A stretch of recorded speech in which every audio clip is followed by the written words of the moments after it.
राजेश कुमार सिंह, आप देख रहे हैं हमारा यूट्यूब चैनल। मैं आज उपस्थित हुआ हूँ आपसे सिर्फ एक श्लोक की चर्चा करने के लिए।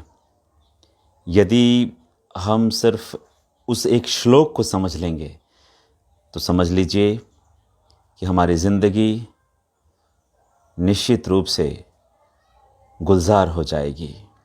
हमारी ज़िंदगी में किसी भी तरह का गम नहीं होगा, कोई टेंशन नहीं होगी, कोई समस्या नहीं आएगी और यह दुनिया भी बहुत ही बेहतरीन अंदाज में अपने गंतव्य को पहुंचेगी।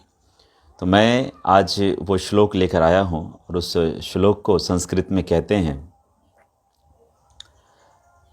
मातृवत परदारेषु परद्रव्येषु लोष्टवत आत्मवत सर्वभूतेषु यह पश्यति सह पंडितः। देवियों, सज्जनों, सारी समस्याओं की जड़ सिर्फ इस श्लोक को न समझना है। यदि हम इस श्लोक को समझ लेंगे, सारी समस्याओं का हल निकल आएगा। मातृवत परदारेषु अर्थात हमें सभी नारी शक्ति अर्थात सभी नारी को, सभी महिलाओं को, सभी माँ बहनों को माँ के समान ही समझना है। ऐसा नहीं कि मेरी माँ माँ है, मेरी बहन बहन है, मेरी पत्नी पत्नी है और दूसरे की जो माँ हैं, बहन हैं, पत्नी हैं या फिर किसी भी रूप में जो नारी हैं उन पर हम कुदृष्टि रखें, ख़राब नज़रों से देखें। नहीं, मातृवत परदारेषु, पर मतलब दूसरा, यानी दूसरे सभी की जो औरत हैं, नारी शक्ति हैं, सबको हम अपनी माँ के समान समझेंगे। मातृवत परदारेषु परद्रव्येषु लोष्टवत, दूसरे का जो धन है उसे हम मिट्टी का ढेला समझेंगे। यदि मिट्टी का ढेला समझेंगे तो हमें कोई लोभ होगा नहीं। मातृवत परदारेषु परद्रव्येषु लोष्टवत आत्मवत सर्वभूतेषु, सभी जीव जंतुओं को अपनी आत्मा के समान समझेंगे।